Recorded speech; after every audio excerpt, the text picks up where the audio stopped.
Lamine Ngom maa ngi wax ci cadre coordination départementale de Benno Bokk Yaakaar tey ma nekk le porte-parole du jour fii ci Thiès ñu ànd ci ak suñuy camarades militantes et sympathisants du président de la République alliés yu Benno Bokk Yaakaar Thiès yépp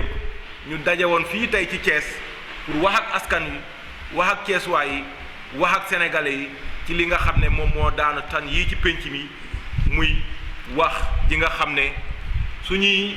noonu démb ak tey ñoom ñoo koy jël di ko teg ci deru président Macky Sall pour gàkkal ko ñooñu nag ñi ci jiitu muy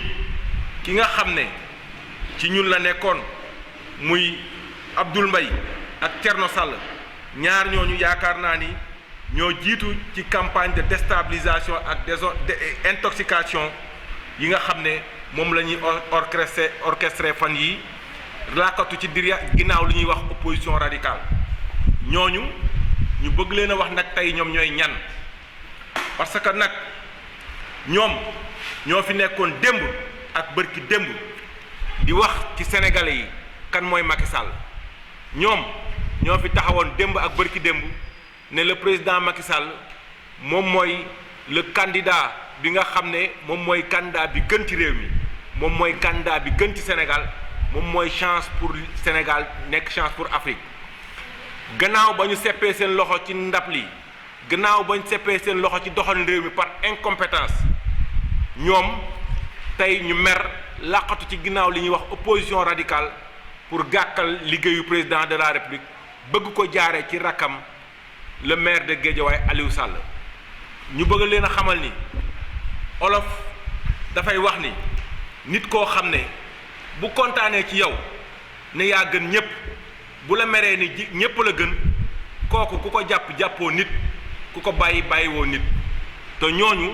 ku leen jàppul nit ku leen bàyyiwul nit parce que nag ñu xam noonu tey ñoom ñooy ñan ki ci jiitu mooy Thierno Alassane Sall ñun fii lañ juddoo ci Thiès fi lañ màggee fi lañ yaroo moom fi la juddoo fi la màggee fi la yaroo kenn mësul gis mu taxaw fii ci Thiès di fi revendiquer quoi que ce soit bu ñu ko xamee c'est grâce au président de la République Macky Sall lépp lu mu mën tey lépp lu mu doon bu ñu demee ba di ko dégg wax fa dëgg yàlla le président de la République moo ko def li nga xam ne def na ko ba mu tey nit ñi di ko mën a dégg kooku amul lu mu koy fayee tey lu dul wëlbatiku ne ginnaaw booleetuñ ko ci gouvernement bi ginnaaw booleetuñ ko ci li nga xam ne moom la ñuy doxale réew mi parce que moom ñépp xam ne dafa tële këram sax mënu koo yor c'est un gars arrogant imbu de sa personne c'est un gars boo xam ne gëmul sax yàlla mi ko sàkk boole ci tële boole ci soxor boole ci iñaan et puis lii muy wone di wax naan moo yor la république des valeurs ñu bëgg a xamal ni sénégalais yi xawma yan valeur lay wax mais moom yorul valeur bu baax parce que ñi mu àndaloon démb ak bërki démb ñépp a mën a seede ni moom kum digaaleer wor la ñépp ñi mu àndaloon démb ak bërki démb wor na leen kon kooku amul lu ñuy apporter en plus nous demandons aux Sénégalais que Thierno Alassane Sall na répondre ci accusation yi nga xam ne le représentant de Aide Sénégal def na ko moom accusé nañ ko fi démb que moom dafa def corruption ak concussion et tentative illégale d'intérêt yoo xam ne moom la doon jéem a luubal ci wàllu contrat yi ñu doon signé ak Aide pour l'électrification l'Irak am na keneen ku ñu dégg mu naan am na xaalis bu mu luubal bu ñu leen jox donc kooku na répondre ci yooyu te Aliou Sall mi nga xam ne moom la ñu bëgg a tey jiiñ li nga xam ne moom mooy ay luubal moom taxaw na devant l'opinion taxaw na devant askan bi yépp ne moom du lenn lu dul jullit te jullit bu nekk yaakaar naa ni li gën a fort ci yow mooy alxuraan mu waat ci kaamilu alxuraan ne moom liñ koy tuumaal dara amu ci bu dul dara nañ gëm ndax téere boobu mu yoroon boo ko gëmee rek xamal ni yow li ngay wax bu ëllëgee boo ko tegee ci dëgg nit ñi mën laa déglu waaye yow mënoo ne yow kii li mu wax dëgg la wala du dëgg te ñemewoo lam def kon kooku ñi ngi koy wax ni moom bu dee li muy wax moom it dëgg la ci moom wala li ñu koy jiiñ dëgg la na def ni Aliou Sall ak keneen ku mel ni moom. ñuy wax aussi Abdoul Mbaye ñun on le connaît c'est le fils de Feu Kéba Mbaye. ñoom ñaar ku nekk xam nañ sa jaar-jaar fii ci Sénégal kon ñooñu amuñu leçon de morale bu ñuy jàngal li am ba des mooy dañu bëgg a xamal sénégalais yi ne le président de la République est une chance pour le Sénégal parce que nag président Macky Sall ak président Abdou Diouf ak président Abdoulaye Wade ak président Senghor ñoom ñëpp ku ne jaar na fi waaye wax fa dëgg yàlla ku nekk ca domaine ba nga nekkoon dañ la caa nangul. Le président Senghor ñëpp xamoon ne c'est un grand grammairien Abdou Diouf c'était un administrateur civil Abdoulaye Wade ñëpp a ko nanguloon ni c'est un bon avocat waaye lu tax mënuñoo nangul ne président Macky Sall c'est un grand ingénieur moom mi nga xam ne tey ba mu doonee xale nekk di jàng jaar université jaar fépp xelam ak xalaatam yépp néewul woon lu dul lu ñuy suqalee ressources naturelles yi nga xam ne moom moo nekk fii suñu réew ba ñu mën koo jariñoo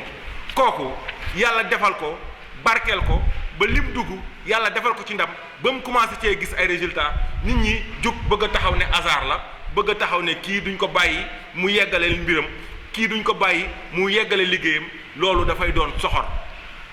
te nag dañuy jël opinion bi témoin jël réew mi témoin jël kilifa diine yi kilifa aada yi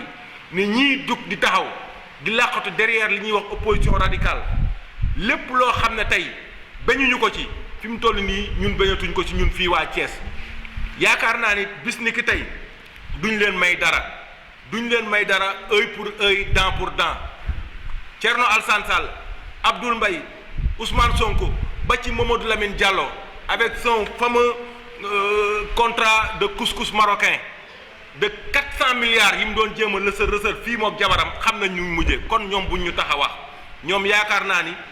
keneen moo ñu war a jox ay leçons de morale waaye du ñoom ñu bëggoon a xamal sénégalais yi ne Aliou Sall du leen lu dul frère Macky Sall moo tax ñu bëgg a jaar ci moom pour yàqal ko la olof doon wax naan nit ku lay wut jéem jotu la dafay xool fa mu gën a jege mu jaare fa kon ñoom yaakaar naa ni lenn liñ bëgg mooy gannaaw ba ñu leen duma yu métti ci élection yi ñoom amatuñu pexe amatuñu fenn fu ñu wéeru lu ñu mën mooy langaamu ci ay wax joo xam ne teguwul fenn olof nee na nag nit ku lay dàq te jotu la lu mu for sànni la ko kon wasalaam. Nous sommes tous scandalisés, peinés et patriotiquement offusqués par la triste campagne de déstabilisation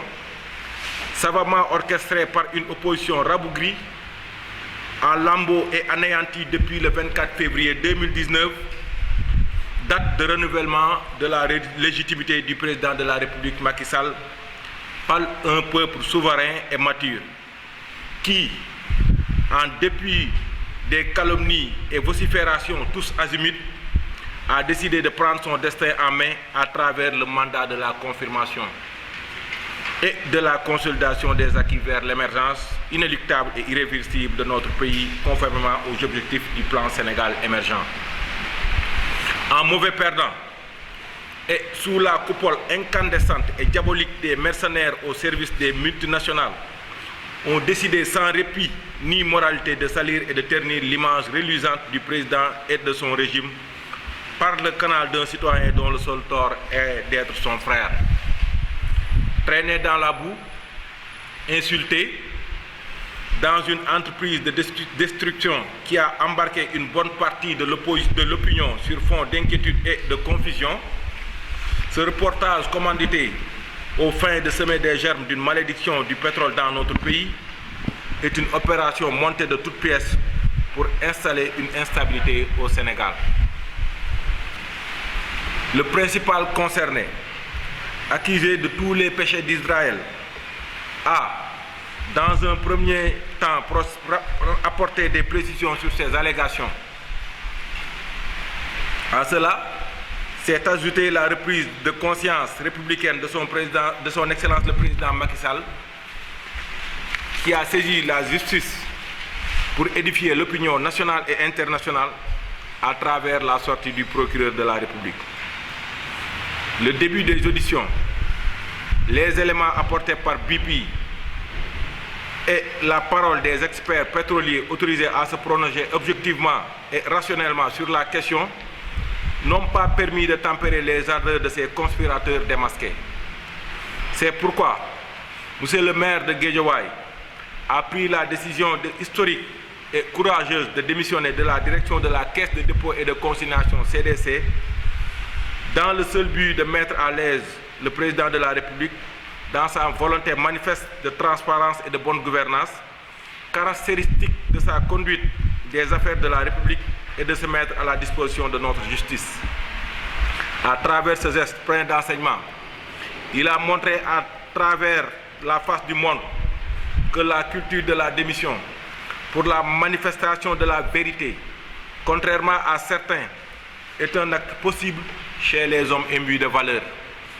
À cela s'ajoute un serment, la main sur le Coran, qui a la particularité de prouver sa bonne foi et son innocence face à la volonté de nuisance inouïe et viscérale des conspirateurs mécaniquement programmés sous le fallacieux prétexte de recherche d'une lumière qui brille de mille feux pour toute âme aimée de bonne foi, animée de bonne foi. Nous vous renvoyons à cet effet au site de l'ITE où tous les contrats ont été publiés. À la lumière de ce geste de haute responsabilité et de sérénité remarquable posé par le frère du président, M. Aliou Sall, que nous félicitons au passage, nous demandons à ces détracteurs qui ont fini de prendre la place de la justice de faire le même serment pour leur honneur et la manifestation de la vérité. Qu'ils osent faire le même geste pour édifier les Sénégalais, pour dire aux Sénégalais qu'ils ne sont point à la solde des forces obscures dont le seul but est de déstabiliser notre pays parce que la signature des contrats pétroliers et gaziers n'est pas en leur faveur. Voilà deux défis majeurs que nous lançons à ces fossoyateurs de la stabilité nationale. Le défi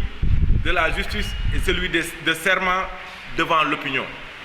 Deux actes qui permettront sans doute de légitimer les différentes positions adoptées dans ce dossier. Cependant, malgré tout ce vacarme outrancier et le lynchage médiatique qui accompagne cette conspiration, nous sommes pessimistes de les voir surmonter ces défis de la sérénité et de la volonté de transparence auxquels ils ne croient point. Le plus virulent de cette bande de hableurs qui excelle dans l'arrogance et la mégalomanie a préféré en lieu et place de réponse aux enquêteurs envoyer lâchement une documentation qui, en déphasage avec l'acharnement et la radicalité affichée, comme pour dire qu'il faut avoir les ailes solides pour empêcher la manifestation de la vérité. Le leader du parti PASTEF, Ousmane Sonko, pour ne pas le nommer, nous a habitués à des errements dans sa communication informelle et délinquante, aux antipodes de la bienséance et de la responsabilité, en dépit de son soi-disant parcours,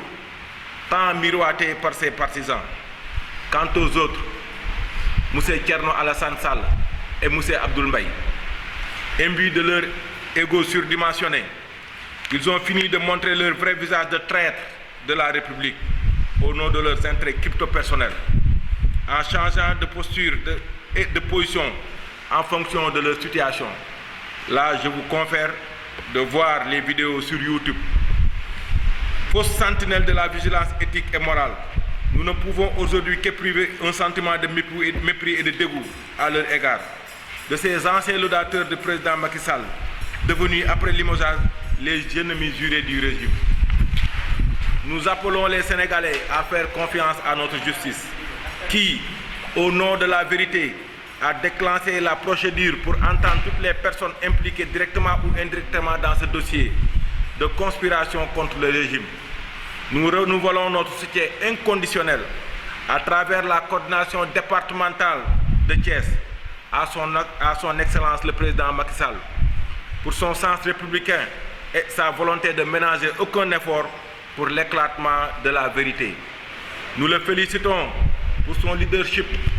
international et le choix porté sur sa personne comme homme de l'année dans le secteur du pétrole. Contrairement à ces comploteurs aux intérêts bassement inavoués qui essaient de nous divertir, en fait, la vérité c'est que le président Macky Sall est une chance pour le Sénégal. Nous vous remercions de votre aimable attention.